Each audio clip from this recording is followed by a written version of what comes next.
Let me tell you about a game called We Happy Few. Haven't seen it? I highly recommend you watch the trailer and then come back. So We Happy Few is a new game that was released this year's E3, right?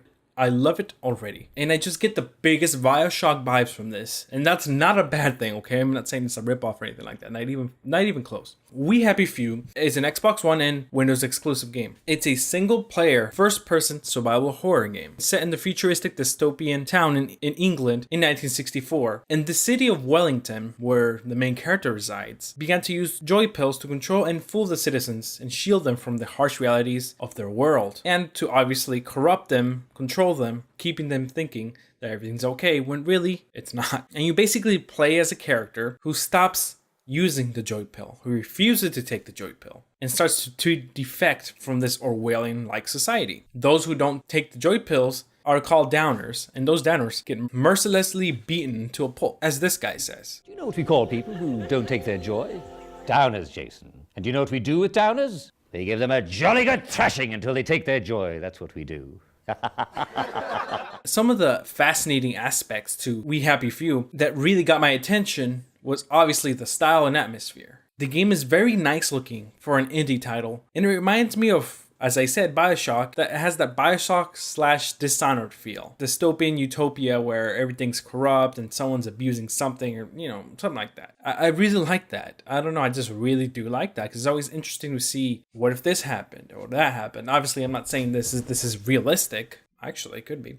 But, it's really interesting to always see this kind of stuff in games. I really do love the style. I mean, even the freaking Kickstarter project announcement video, it's full of style. And what I mean is that it has the developer of the game, talking to a TV show host set in the game. The TV show host and everything else, the surroundings is all in character. And it's the little things like that that really I admire. I just admire, and I really like the little things like that. They talk about, not even the game, talk about the world. The host talks to him, the history of what's happened with the joy pills and the great joy of using the joy pills. It's just the things like that that I really enjoy. Anyway, this is a Kickstarter game, and it has been funded. Right now, they are trying to raise more for the stretch goals, but as of now, it's been funded, and it's great. Apparently, this game has roguelike elements, that when you die, the whole map, the world resets itself. Now, this is not very uncommon for roguelikes. In fact, that's like the definition of a roguelike. But roguelikes are usually flat or 2D or pixelated or not as complex as a 3D world. Could you imagine if you played Dishonored or Bioshock and every time you died, the world rearranged itself? Now that is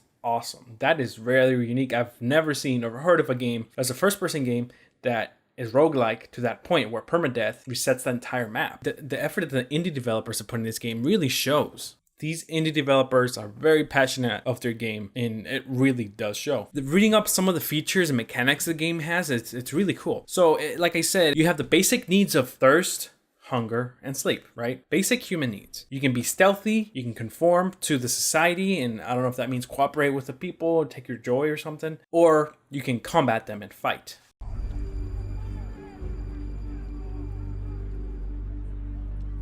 Let them fight.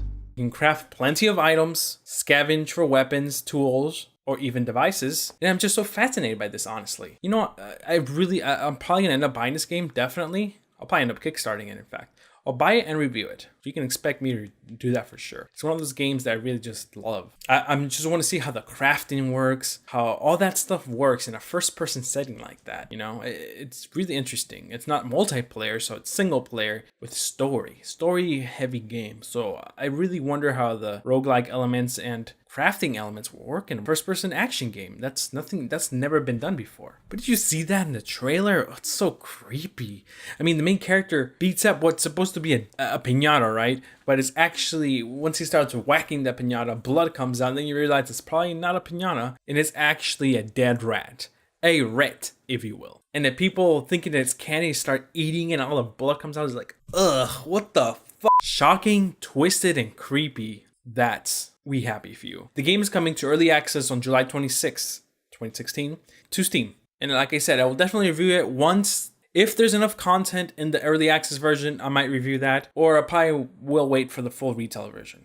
What did you think of the gameplay trailer and the game reveal? Are you interested in the story? Is this something that appeals to you? It certainly appeals to me.